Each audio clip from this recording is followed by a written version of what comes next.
So, hello friends and welcome back to our channel Alpha Classes because I know your problem. तो जैसे कि आप सब लोग जानते हैं, मैं दिव्यांग भारद्वाज क्लास 6 की यहाँ पे मैं आपको जो है हिस्ट्री करा रहा हूँ। ठीक है ना। चैप्टर 5 हमारा चला हुआ है। ठीक है, चैप्टर 5 यानी कि kingdom Kings and an early Republic हमारा चला हुआ है, जिसे हम आज और कल की क्लास में कंप्लीट कर देंगे। कल की क्लास में कोशिश करेंगे कि जितने भी क्वेश्चन आंसर है वे भी जितने भी चैप्टर के बचे हुए हैं यानी कि थर्ड फोर्थ और फिफ्थ उन्हें कंप्लीट करके क्लास वो चैप्टर 6 पे हम पहुंचेंगे। ठीक है ना। चलिए, तो पिछली क्लास में जो हम पूरा कर चुके थे वो था जनपद तक हम पूरा कर चुके। ठीक है ना, जनपद तक हम पूरा कर चुके। आज जो हम देखेंगे वो देखेंगे महाजनपद, टैक्स सिस्टम, एग्रीकल्चर में क्या चेंज हुआ वो देखेंगे। एंड अब क्लोजर लुक पे हम सिर्फ मगध डायनेस्टी देखेंगे, वज्जी डायनेस्टी, और उससे आगे हम कल देखेंगे। ठीक है ना। चलिए, तो बिना किसी टाइम गवाए स्टार्ट करते हैं अपने एनसीईआरटी का। मैं पेज नंबर 49 देखो। ठीक है ना, उस पर अप्रोक्स 2,500 साल पहले यानी कि करीबन 2500 साल पहले की बात है, जब जब महाजनपद बनने शुरू हुए। महाजनपद देखो, जनपद मैंने बताया एक जिला होता था, महाजनपद उन्हें बोल देते थे जो जिले महत्वपूर्ण हो जाते थे, मतलब कि बड़े हो जाते थे और महत्वपूर्ण हो जाते थे। लाइक अब हम कहें दिल्ली महत्वपूर्ण है, अगर जो मैं कहूँ भाई क्या कहते हैं अपने जिले की बात करूँ, ज्यादा ज्यादा जो ज्यादा महत्वपूर्ण है वो आपका मुजफ्फरनगर है या दिल्ली है? दिल्ली है। ठीक है ना, तो एक तरीके से मान लीजिए वो महाजनपद है। एक तरीके से दिल्ली आप जानते हो दिल्ली एक स्टेट भी है, तो दिल्ली शहर तो है ही। ठीक है ना, शहर के साथ साथ एक स्टेट पे, तो इसी तरीके से महाजनपद मान लो। अब देखा जाए तो हमारे पास 16 महाजनपद थे। कंपटीशन लेवल वाले जो बच्चे हैं उनके लिए मैं लिंक प्रोवाइड करा दूँ। कुछ दिन पहले मैंने 16 महाजनपदों की क्लास अपने चैनल पे कराई है, आप वहां पे जाके देख सकते हो। 250 साल पहले, क्योंकि यहाँ पे क्लास 6 के लेवल की ही बात करेंगे।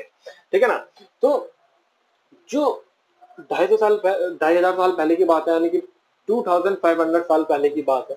ठीक है ना, जब महाजनपद बनने शुरू हुए, इनमें देखो मैंने क्या बताया, 16 महाजनपद थे। ठीक है ना, जनपद पता नहीं कितने थे लेकिन 16 महाजनपद बहुत थे। इन 16 महाजनपद के अंदर छोटे छोटे से जनपद विलेजेस वगैरह आते थे। ठीक है ना, चलो, तो 16 महाजनपद थे, जिनमें से किसी किसी ज्यादातर की तो एक ही राजधानी यानी कि एक ही कैपिटल होती थी। ठीक है ना, एक ही राजधानी होती थी, लेकिन दो तीन महाजनपद ऐसे थे जिनकी दो दो राजधानी देखी गई हैं, एक उत्तर की एक दक्षिण की, यानी कि एक नॉर्दर्न साइड एक ईस्टर्न साइड, क्योंकि वो एक नॉर्दर्न साइड एक साउथर्न साइड बड़ा होता था, तो एक ही जगह से उस पूरे जनपद को कवर करना भारी होता था। तो उन्होंने क्या करा कि भाई नॉर्थ का हिस्सा और साउथ का हिस्सा अलग, यानी कि एक तरीके से मान लो जैसे आज के तरीके से सेंट्रल गवर्नमेंट है। ठीक है ना, सेंट्रल गवर्नमेंट पूरे इंडिया को संभालती है। ठीक है ना, लेकिन अपने अपने अलग अलग राज्यों में जो स्टेट गवर्नमेंट है वो सारी जाके सेंट्रल गवर्नमेंट से ही कनेक्ट है। इस तरीके से मान लो कि नॉर्दर्न और साउथर्न दो हिस्सों में बांट दी। ठीक है ना, नॉर्दर्न वाले नॉर्दर्न को देखें, साउथर्न वाले साउथ को, लेकिन आके जो डिस्कशन होगा वो होगा आपका सेंटर में, जो भी वहां का जो राजा होगा मेन। ठीक है ना, फिर वहां जो राजा से डिसीजन ले जाएंगे वो नॉर्थ और साउथ में लिए जाएंगे। ठीक है ना, चलो, फिर राजधानियों में क्या देखा गया, राजधानियों में किलेबंदी देखी गई। किलेबंदी यानी कि इंग्लिश में वर्ड आएगा फोर्टिफाइड। फोर्टिफाइड फोर्टिफाइड यानी किलेबंदी का मतलब है कि मान लो राजधानी है, राजधानी के चारों तरफ बड़ी बड़ी दीवारें बना देना। ठीक है ना, जिससे कि कोई उन पे हमला ना कर पाए। ठीक है ना, बस एक चीज बताओ, अगर जो किले पे ही कब्जा कर बैठा कोई, तो और और जगह को कैसे बचाएगा आदमी? ठीक है ना, मान लो मेरा घर है, मेरे घर पे किसी ने हमला कर दिया। ठीक है ना भाई, घर छोड़ो, चलो मेरा मोहल्ला है, मैं अपने मोहल्ले का एक तरीके से लीडर हूँ। अगर जो मेरे ही घर पे हमला करके मेरे ही घर पे बैठ गए हमलावर, तो फिर मैं अपने पूरे मोहल्ले को कैसे बचाऊंगा? तो पहले अपने आप का अगर हम बचाव करेंगे तो मेरी सेना भी वही है सारी के साथ। भाई जो ज्यादातर जो सेना होती थी, वो जो पूरी की पूरी जो सेना होती थी वो राजधानी के अंदर होती थी, तो उन्हें किलेबंदी में रखा जाता था। ठीक है ना, यानी कि एक तरीके से सिक्योरिटी मान लो। ठीक है ना, बड़ी बड़ी दीवार होती थी, दीवारों पे ऐसे तोप लगी रहती थी, बहुत ज्यादा सिक्योर सिस्टम होता था। ठीक है ना, ऐसे ही मान लो। ठीक है ना, उसके बाद अब देखो अब तक क्या हो रहा था, ऋग्वैदिक काल में जो राजा थे वो जो सेना रख रहे थे वो स्थायी नहीं थी, यानी कि क्या कहते हैं वो उनकी प्राइवेट नहीं थी, मतलब भाई जब जरूरत पड़ी भाई आम आदमी सेना सेना के रूप में शामिल आ गया। लेकिन अब यहाँ क्या हुआ, अब सेना होने लगी। अब जो मैंने बताया था भाई, ज्यादा सेना रखने लगे, अनुष्ठान करने लगे, यह करने लगे, ठीक है ना। और ये क्या करते थे, ये जो सिपाहियों को ना या सैनिकों को वेतन देते थे, यानी कि सैलरी देनी शुरू कर दी इन्होंने, पर ईयर के हिसाब से, पर ईयर के हिसाब से सैलरी देनी शुरू कर दिया। तो भाई सिक्के दे दिए, अनाज दे दिया भाई, जिस समय जैसी चीज रही उस समय वैसे दिया, ठीक है। जिस समय सिक्के प्रचलित हो गए तो भाई सिक्के देने लगे, जब तक वस्तु मिल में प्रणाली थी तो वस्तु देने लगे, ठीक है ना। खेत दे दिए गए, पार्ट ऑफ लैंड यानी कि पीस ऑफ लैंड यानी कि फील्ड्स यानी कि आपके खेत देने लगे। तो ऐसे चलता रहा। अब बात करते हैं कर की, कर यानी कि टैक्स, कर यानी कि टैक्स। कंप्लीट हम क्या कर चुके हैं, महाजनपद, वी आर कंप्लीटेड जस्ट, ठीक है ना। तो अब बात करते हैं टैक्स की, यानी कि कर सिस्टम। कर कैसा था, टैक्स सिस्टम कैसा था, ठीक है ना। देखो अगर जो महाजनपद के राज्यों में विशाल सेना, देखो टैक्स लेना क्यों जरूरी होगा, टैक्स लेना पता क्यों जरूरी होगा। अब यार सेना रखी जाती थी, सेना रखी जाने लगी। अब जब सेना रखी जाने लगी तो यार अब सीधी सी बात है भाई, लीडर है पूरे उसका। अगर जो भाई मान लो भाई मैं, अब जैसे कोई भी एक्टर हुआ या कोई भी, ठीक है ना, वो अपने अपने के लिए रखते हैं, बस खाली अपने अपने के लिए, कि भाई जो भाई हमारे पे हमला हो तो सिर्फ ये हमें बचाए, बॉडीगार्ड, ठीक है ना। लेकिन अभी भी पूरे स्टेट के लिए या पूरे जनपद के लिए ही रख रहे हैं कि भाई पूरे जनपद पे किसी भी पे भी हमला हुआ तो सेना जाएगी, ठीक है ना। तो उसी हिसाब से भाई सेना रख रहे थे। तो अब भाई राजा भाई अपने अपने अपने उससे तो पैसे देगा नहीं अपनी जेब से। तो क्या होने लगा, तो टैक्स सिस्टम लगने लगा, किस चीज के लिए भाई, प्रजा के हित में, हित के कार्य में भी पैसा चाहिए था भाई। लाइक कुएं खुदवाना, नहरों का विकास, ठीक है ना, कैनाल्स जो बनती थी उनका, ठीक है ना। तो अब अलग अलग चीजों के लिए भाई जब विकास जरूरी था तो टैक्स सिस्टम जरूरी था। पैसा कहाँ से आएगा भाई, विकास के लिए पैसा कहाँ से आएगा, तो टैक्स इंपॉर्टेंट, ठीक है ना। तो क्या होने लगा कि भाई राजा जो है बड़ी बड़ी सेना रखने लगे, तो धन की आवश्यकता पड़ती थी, तो इन्होंने कर सिस्टम यानी कि टैक्स सिस्टम स्टार्ट कर दिया। अब टैक्स की बात करें, देखो टैक्स को 5 उसमें बांटा गया, ठीक है ना भाई। पांच पांच उसमें बांट दो, first, second, third, fourth, okay. देखो फर्स्ट में कौन आते थे, फर्स्ट में एक तरीके से मान लो खेती करने वाले लोग यानी कि फार्मर्स आ गए, ठीक है ना। सेकंड में मान लो कारीगर, ठीक है ना, कारीगर मान लो। कारीगर जानते हो, जो मतलब जो बिल्डिंग वगैरह या कुछ भी, ठीक है, छोटे छोटे कारीगर भी होते हैं, ठीक है ना, कारीगरों का मान लो। फिर थर्ड आ गया आपका पशुपालक। पशुपालक यानी कि जो एक तरीके से जैसे आज के टाइम पे जैसे दूध डेयरी जो खोल लेते हैं, यानी कि जो पशुओं को पालते हैं, ठीक है ना। अब पशुओं में भाई कुत्ता पालना नहीं आएगा, मतलब जो बड़े बड़े होते थे, ठीक है ना। फोर्थ मान लो बिजनेसमैन, ठीक है ना। और फिफ्थ मान लो आप संग्राहक, यानी कि जो स्टोर करता था खाना, यानी कि जो जंगलों में रहते थे एक तरीके से उन्हें, ठीक है ना। अब देखो क्या हुआ, फार्मर से क्या होने लगा, फार्मर से जितनी इनकी फसल होती थी, यानी कि जितनी भी फसल हुई, यानी मान लो एक फील्ड है ना, उस फील्ड में जितनी भी फसल हुई उसकी 1/6 भाग एज अ टैक्स ये लेते। तब शुरू शुरू की बात करते हैं पौराणिक वैदिक काल की, ठीक है ना, जब महाजनपद थे। अगर जो आगे देखो तो जब क्या कहते हैं, जब मगध डायनेस्टी आएगी तो उसमें क्या हुआ, उसमें अशोका ने वन वन रेस वन मतलब 1/6 हिस्से की जगह, मतलब कि 1/6 पार्ट की जगह 1/8 भाग यानी कि और कम कर दिया था टैक्स को, ठीक है ना। चलो उसने टैक्स की निंदा भी करी थी, चलो। तो 1/6 आप यानी कि 1/6 भाग लेते थे फसल का, ठीक है ना। कारीगरों का क्या था, कारीगरों का और इसे और ये सबसे ज्यादा महत्वपूर्ण था, क्योंकि जो सबसे ज्यादा लोग थे भाई, ज्यादातर जो लोग थे वो ज्यादातर खेती करते थे। फिर बात करते हैं कारीगरों की, किसकी बात करते हैं, कारीगरों की। देखो कारीगरों का जो जो जो जो कर था ना, उसे बोलते थे श्रम।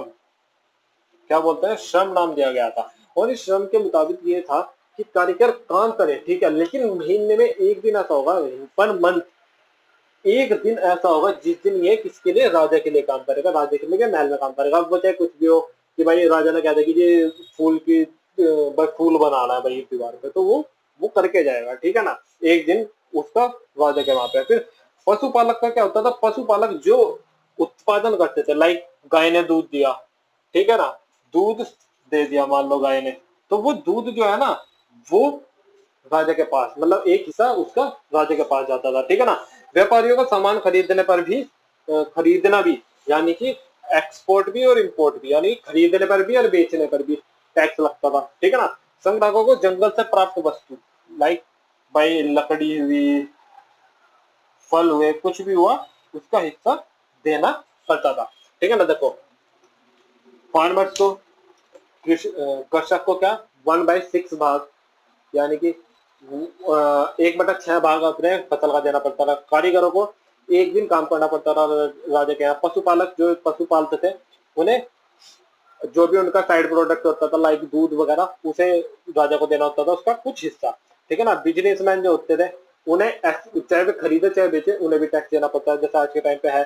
संग्रह जो स्टोर करते थे, मतलब जो एक तरीके से जो चलते फिरते लोग थे, उनका क्या था, वो जैसे लकड़ी फल वगैरह जो भी इकट्ठा करेंगे उन्हें एक मात्रा में राजा के पास देना पड़ता था, ठीक है ना। अब बात करें भाई, देखो लकड़ी वगैरह क्या करते हैं, लकड़ी का बहुत कुछ हो सकता था भाई, रस बनते थे, ठीक है ना। फल वगैरह भाई, भाई खाना पकाने के भी काम आती थी लकड़ी, तो बहुत सारे काम करे जा सकते थे लकड़ी से, ठीक है ना। अब आगे हम देखते हैं कि कृषि में चेंज कैसे आया, और मगध डायनेस्टी के बारे में थोड़ा सा देख लेते हैं, ठीक है ना। चलो, तो अभी जो हमने टॉपिक कंप्लीट करा वो था आपका क्या कहते हैं, टैक्स सिस्टम। अभी हमने कंप्लीट करा इससे पहले। अब हम बात करते हैं कृषि में परिवर्तन, यानी कि change in agriculture and a closure look in Magadh. Magadh और वज्जी दोनों इसी के ही पार्ट है क्लोजर लुक के, लेकिन आज हम देखेंगे वो खाली मगध देखेंगे, कल हम वज्जी देखेंगे, वज्जी महाजनपद देखेंगे, आज हम मगध जनपद देखते हैं, ठीक है ना। चलो बात करते हैं सबसे पहले कृषि में परिवर्तन। कृषि में देखो कैसे परिवर्तन आने लगा। अब तक जो हल हो रहे थे, अब तक जो हल थे, हल जानते हो, जिससे खेत जुतता है, कुछ ऐसे में था, ऐसे में करके, जिससे मतलब जमीन को जोता जाता है। आज भी देख सकते हो जो ट्रैक्टर के पीछे लग के जो खेत जोते खेत जोतते हैं, या बैल के पीछे जो जोता जाता है, तो वो उस समय क्या होने लगा अब, कि अब ये जो था ना, ये अब तक तो हो रहा था लकड़ी का, लेकिन पोस्ट वैदिक काल में क्या हुआ, आयरन का होने लगा। जैसे ही आयरन आता है तो आयरन ने बहुत बड़ी क्रांति लाई। कैसे, अब तक जो हथियार हो रहे थे वो किसके, लकड़ी के हो रहे थे, अब किसके होने लगे भाई, तलवार बनने लगी लोहे की। तो कहाँ लकड़ी और कहाँ लोहा, बस काट देगा एकदम, लकड़ी को भी काट देगा, ठीक है ना। तो ऐसे ही था। तो उसके बाद क्या हुआ भाई, जो हल हुआ वो लकड़ी की जगह अब किसका होने लगा, आयरन का। और जब आयरन का होगा तो भाई सीधी सी बात है भाई, क्या ना, लकड़ी वाले मगर तो कहाँ जोड़ लगाओगे, ठीक है ना। भारी था, लोहा भारी था, अपने आप ही जमीन में गड़ गया, ठीक है ना।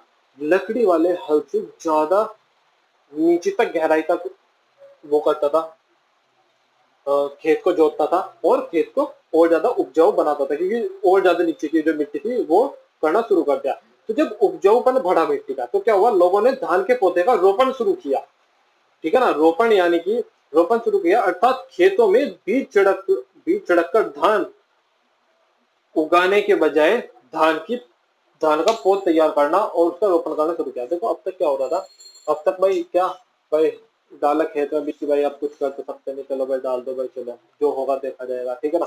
लेकिन अब क्या होने लगा कि अब रोपण शुरू हुआ, यानी कि खेतों में बीज छिड़क कर धान उपजाने के बजाय ना धान का पौधा तैयार करने लगे, ठीक है ना। भाई उनकी देखभाल करने लगे, उनका पूरा पूरा जो पौध थी वो आने लगे। अब जैसे भाई ये वाला हल आया, अब ये वाला जैसे ही हल आएगा तो क्या, अब जब पौधे अच्छे से होने लगे, पौधे और अच्छे होंगे भाई। जो अब तक जो कुछ फसल मर जाती थी, अब जब ये पौधे की देखभाल करना शुरू कर दी कि भाई अब अच्छी हो रही थी उपज, ठीक है ना। अब तो इन्होंने क्या करा, इन्होंने उस पौधे का ध्यान रखना शुरू करा, और ज्यादा नीचे तक भाई उपजाऊ हो रही है जमीन के हल की वजह से, तो जो पौधा है ना वो अपने आप भी बड़ा अच्छा होने लगा था नेचुरली, ठीक है ना। तो अब क्या हुआ, पहले की तुलना में ज्यादा पौधे जीवित रहने लगे, तो पैदावार बड़ी, प्रोडक्शन इंक्रीज हुआ। कैसे, हल ने उपजाऊ की जमीन, जमीन उपजाऊ हुई, तो इन्होंने देखा कि भाई, अब कहते हैं भाई, अब तक तो भाई हम बीज छिड़क कर भाई चले जाते थे, ठीक है ना, कि भाई हो जाएगा यार जब होगा, ठीक है ना। अब इन्होंने क्या कहा यार, अब उपजाऊ जो अब भाई जब क्या कहते थे, पॉपुलेशन बढ़ने लगी, तो इन्होंने क्या करा, इन्होंने अब पौधे का ध्यान रखना शुरू कर दिया, ठीक है ना, पौधे का ध्यान रखना शुरू करा। और क्योंकि भाई उपजाऊपन बढ़ा, तो इन्होंने देखा भाई खेत में भाई क्या कहते हैं, उपजाऊपन बढ़ रहा है तो भाई फसल और अच्छी हो सकती है भाई, पैसा भी मिल सकता है। तो इन्होंने क्या करा, इन्होंने पौधे का ध्यान रखना शुरू कर दिया। तो क्या हुआ, जब पौधे का ध्यान रखना शुरू करा तो भाई पौधे पहले से ज्यादा जीवित होने लगे। क्यों, हल की वजह से भी, क्योंकि भाई उन्हें भाई क्या कहते हैं, अब ज्यादा उपजाऊ होने लगी थी जमीन, ठीक है ना। तो क्या हुआ कि जब पैदावार बढ़ी, यानी कि प्रोडक्शन बढ़ गई, प्रोडक्शन बढ़ गई, ठीक है ना, खेती की प्रोडक्शन बढ़ने लगी, ठीक है ना। अब देखते हैं क्या, अ क्लोजर लुक, सूक्ष्म निरीक्षण मगध का, ठीक है ना, विज्जी का, विज्जी जो महाजनपद था उसका कल देखेंगे। क्या कंप्लीट करा अभी हमने, एग्रीकल्चर हमने चेंज करा, अब हम चल रहे हैं क्लोजर लुक पे मगध के, ठीक है ना। अब क्लोजर लुक, सूक्ष्म निरीक्षण मगध का। मगध की बात करें, मगध एक ऐसा एरिया था जो गंगा और सोहन नदी जो थी उसके बीच का जो एरिया था, बीच के एरिया को क्या बोलते हैं, दो नदियों के द्वार क्षेत्र था, उसमें ये था। अब देखो नदी के होने के कारण, बिकॉज ऑफ रिवर, रिवर होने के कारण, नदी होने के कारण इनके तीन चीजें बड़ी अच्छी हो गई। एक तो यातायात यानी कि ट्रांसपोर्ट, दूसरा उपजाऊपन जमीन का, भाई सीधी सी बात है, दो और क्षेत्र तो पानी की कमी नहीं, उपजाऊपन बहुत ज्यादा हो गया। फिर है ना, फिर वह जल वितरण, यानी कि जल वितरण का मीन्स मान लो कि एक तरीके से मान लो कहीं तक इन्हें कहीं पे पानी की कमी है तो इन्होंने क्या करा, कैनाल्स बना दी, नहरें बना दी वहां तक पानी ले जाने के लिए। क्यों भाई, इनके एरिया में पड़ रही थी नदी, तो इनकी मर्जी, साला कहीं भी नदी बना दे। अब अगर जो दूसरे क्षेत्र को चाहिए, दूसरे जनपद को चाहिए, तो पहले इनसे परमिशन लेगा, और बिना परमिशन के करते तो युद्ध हो जाता था, ठीक है ना। चलो, तो भाई इनकी मर्जी थी भाई, इसे किन्नी कैनाल बना, इनका एरिया, ठीक है ना, कितनी भी नदी है बना रहे। उसके बाद जंग, फिर इसकी मगध में भाई, एक तो भाई मैंने बता दिया भाई कौन सा एरिया पड़ा था, दोआब क्षेत्र पड़ा था, गंगा और सोहन नदी के बीच का एरिया था, ठीक है ना। फिर दूसरी चीज आई, जंगलों में हाथी का पाना। अब तक क्या हो रहा था भाई, भाई कुछ नई चीज है, जैसे मैंने बताया कि भाई आयरन ने एक तरीके से क्रांति ला दी थी, हल आयरन के होने लगे। अब तक भाई कहा लकड़ी के हथियार चल रहे थे, अब अचानक से लोहे के हथियार आ गए थे, लकड़ी को तो ऐसे काट दो, तो ऐसे ही हाथी ने भी अपना काम करा। विशाल जानवर था, इन्हें ट्रेंड करने लगे, जंगलों से पकड़ के और सेना में भर्ती करने लगे। क्या होता था, हाथी इतना ऊपर आदमी नीचे, इतने बड़े बड़े इन्होंने भाले बना रखे थे कि ऊपर से ही ना इतने लंबे लंबे कि हाथी से बैठ के नीचे के आदमी को मार सके, और नीचे के आदमी को मार देते। अब नीचे वाला क्या करे भाई, नीचे वाला का सब ऊपर तक चढ़ जाएगा भाई, हाथी इतना विशाल, उस पर कैसे चढ़ जाएगा, उस तक तलवार भी नहीं जाएगी, तलवार छोड़ो, वो कुछ मारेगा भी, ऐसे भी फेंक के मारेगा तो ना जाए, ठीक है ना। तो ऊपर वाले के लिए इसलिए अच्छा था कि भाई ऊपर तक कुछ आता नहीं था, वो ऐसे भाला पकड़ के वो मारते चले जाते थे। फिर क्या हुआ, फिर जब सिकंदर का आक्रमण हुआ ना, तो सिकंदर पता क्यों जीता इनसे, सिकंदर इस वजह से थोड़ा इन पे भारी जीता नहीं, मतलब भारी इस वजह से पड़ने लगा, जीता तो था ही नहीं, क्योंकि नदी से वापस लौटना पड़ गया था उसे, तो ठीक है ना। जीत इन पे थोड़ा सा भारी क्यों पड़ा, क्योंकि बारिश के मौसम में क्या हुआ, जब ये हाथी लेके वहां पहुंचे ना, तो हाथी भारी जानवर था, तो इनके हाथियों के पैर धंसने लगे, तो ये बाजी मार जाते थे इतनी देर में अलेक्जेंडर को, ठीक है ना। चलो फिर करते हैं जंगलों में लकड़ी का मिलना। अब भाई ज्यादातर हिस्सा क्या था इसमें, मगध एम्पायर में ज्यादातर हिस्सा जंगल का था। अब जंगलों में हाथी भी मिल रहे हैं, लकड़ी भी मिल रहा है। अब क्या हो गया, लकड़ी का क्या काम, भाई लकड़ी से एक घर बना सकते थे, भाई महल बनाया, महल में भाई बना दिया, वही जो झोपड़ी वोपड़ी बनती थी भाई उस समय भाई किसकी, लकड़ी की बन रही थी, तो बना दिया, ठीक है। फिर रथ जो बनता था, सबसे मेन था जो रथ बन रहा था वो इसका ही बन रहा था, तो रथ बनाने के भी काम ये। फिर सबसे बड़ी बात क्या है, लो एस की खदानें, यानी कि आयरन ओर्स इनके मगध एम्पायर के जंगलों में मिलती थी। अब देखो लोहा लोहा मिल रहा है, तो क्या मैंने कहा था ना, लोहा क्रांति लाया था। तो इसी वजह से, क्योंकि भाई अब तक भाई लकड़ियों के हथियार चल रहे हैं, अब इनके उसमें तो भाई लोहे की कमी नहीं, क्योंकि भाई आयरन ओर मिल गया, काटते चले गए भाई, तलवार बा हथियार पे हथियार, हथियार पे हथियार, हथियार पे हथियार बनते जा रहे हैं, ठीक है ना। एक इनके उसमें अगर 16 महाजनपद की बात करें तो एक थे अजातशत्रु। अजातशत्रु ने बाहुबली पिक्चर देखी है, तो एक तो था महाशिला कंटक जो पत्थर को उठा के फेंकता था, एक तो वो उसने बना दिया था अजातशत्रु ने, एक था वो जो गदा देखी थी, वो जो लंबी सी जंजीर आ जाती थी और फिर आके जुड़ जाती थी, वो भी थी भाई, वो उसका ही वो था, लेकिन इतना नहीं है भाई वो पता नहीं 10 मीटर तक ना, बस कुछ फुट तक घूमती थी, यानी कि 2-3 फुट तक वो घूम जाती थी, ठीक है ना। चलो फिर बात करते हैं इसका, जो मगध डायनेस्टी के टाइम में जो सबसे बड़ा, जो सबसे महत्वपूर्ण राजा हुआ वो था महापद्म नंद, यानी कि नंद डायनेस्टी की, जिन्होंने शुरुआत करी थी इसमें।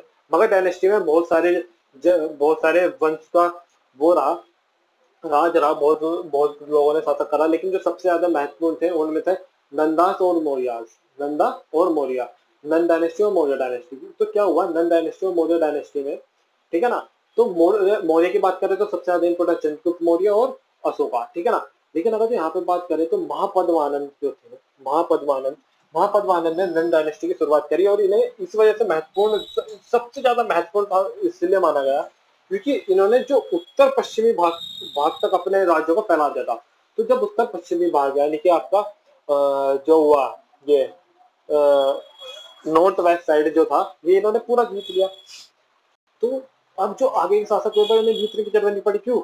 महापद्मा भाई नंदा डायनेस्टी से मौर्य चंद्रगुप्त मौर्य ने छीना तो उन्हें तो पहले से ही वहीं तक का एरिया मिल गया ना, तो कठिन इनके लिए था वहां तक इस लेवल तक उसे पहुंचाना, ठीक है ना। बाद में भाई बाद में भी कोशिश करते रहे, ठीक है ना। बनाए रखना भी बहुत बड़ी बात है कि भाई इतने बड़े राज्यों को बनाए रखना भी बहुत बड़ी बात है, लेकिन जीतना उससे बड़ी बात है, ठीक है ना। फिर है राजगिरा जो आज के टाइम पे राजगिरा बिहार, इसकी कई सालों तक वो रही क्या, राजगृह। पहला नाम क्या था इसका, राजगृह। क्या था, राजगृह, जिसे हम आज के टाइम पे क्या बोलते हैं, राजगीर। कहाँ पे है, बिहार में, ठीक है ना।